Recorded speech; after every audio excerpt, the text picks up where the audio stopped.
நல்ல மழை இறங்கிடுச்சு. காற்று பாருங்க எப்படி பரோன்னு தேங்காய் மரமெல்லாம் விழுந்த மாதிரி காற்று. மழை வர போகுது. அங்கே நம்ம சீக்கிரம் வீட்டுக்கு போகலாம். இந்த பக்கம் நல்லா மழை இறங்கிடுச்சு தெரியுதுங்களா? நான் இன்னும் நிலத்துல தான் இருக்கிறேன். பாய். நல்ல காற்று பார்த்தீங்கன்னா தெரியும்.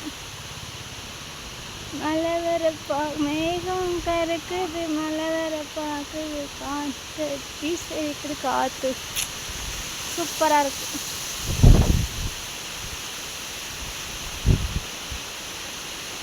இயற்கையை பார்க்கறதுக்கே கண்கொள்ளா காட்சி தான். யாருக்கெல்லாம் இந்த அனுபவம் இருக்குது கண்டிப்பாக கமெண்ட் பண்ணுங்கள். டாடா பாய் பாய்.